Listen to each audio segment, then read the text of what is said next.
غصے کے وقت کی دعا بہت قبول ہوتی ہے. حدیث کا مفہوم ہے کہ غصے کے وقت کی دعا بہت قبول ہوتی ہے. اس وقت ہم کتنے غصے میں ہوتے ہیں, تھوڑا سا صبر کر کے دعا کر لیں. وہ کہتے ہیں مجھے غصہ بہت آتا تھا, میں اس غصے میں جب میں نے یہ حدیث سن لی, میں نے دعائیں شروع کر دی کہ یا اللہ مجھے عربی کی فہم دے دے, مجھے عربی پہ گرپ دے دے, مجھے عربی سمجھا دے یا اللہ. تو کہتے ہیں یہ وہ میری دعا ہے, یہ وہ میری دعا ہے جو میں نے غصے میں کی ہے, یہ وہ میری دعا ہے. آپ لوگ بھی غصے میں دعائیں کیجئے غصے میں کہ اللہ پاک ہمارے بچوں کو نیک بنائے, نیکی کا رستہ دکھائے.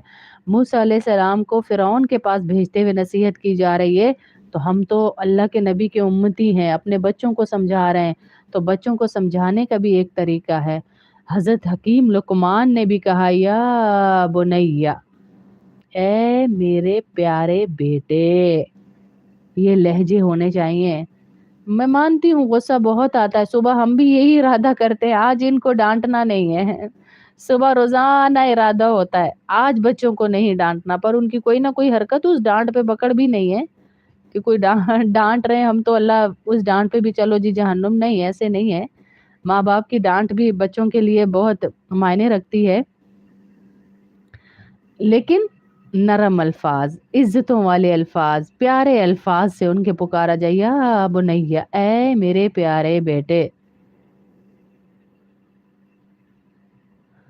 تو اس طرح کے الفاظ سے انشاءاللہ پکاریں گے تو اللہ ہماری بھی مدد کریں گے بچوں کی تربیت میں, کیونکہ جی یہ بڑا مشکل ٹاسک ہے جو آج کل کی مدرس کو ملا ہوا ہے.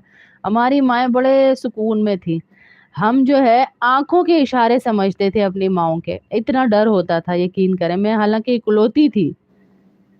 اللہ آپ کے بیٹے کو نیک بنائے, اللہ نیک بنائے آپ کے بیٹے کو. جزاک اللہ بیٹا. تو کیا ہے کہ ہم اپنی ماؤں کے آنکھوں کے اشارے سمجھتے تھے کہ ایتھے اٹھنا ہے, ایتھو بہنا ہے, ایتھو جانا ہے. یہ آنکھوں کے اشارے تھے. کدے واسطے چاہ لیونی, کدے واسطے بسکٹ لیونے, یہ بھی آنکھوں کے اشارے تھے. آج کے بچوں کو آنکھوں کے اشارے تو چھوڑیں, نکال کے پلیٹوں میں رکھ دیں وہ سنتے نہیں ہیں. تو باقی ایک ہی حربہ بچا نا, پھر ہمیں قرآن سے جڑ کے قرآن کے ہی مدد لینی ہے کہ اپنے بچوں کو واپس کیسے لانا ہے. اللہ پاک مصطفیٰ کو نیک بنائے, آپ کی آنکھوں کی ٹھنڈک بنائے. مصطفیٰ کو, حارث کو, آمین اللہم آمین.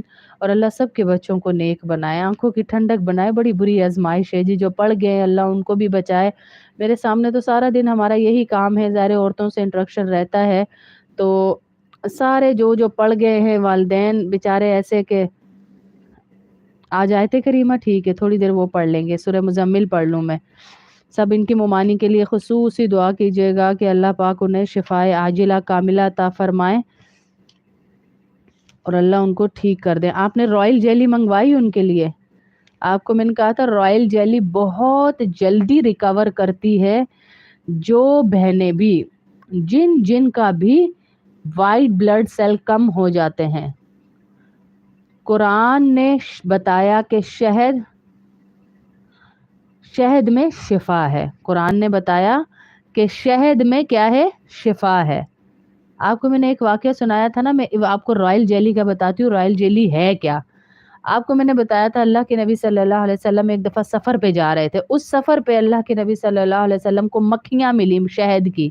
سالن نہیں تھا, روٹیاں تو تھی, تو ان مکھیوں نے بھن شروع کر دی.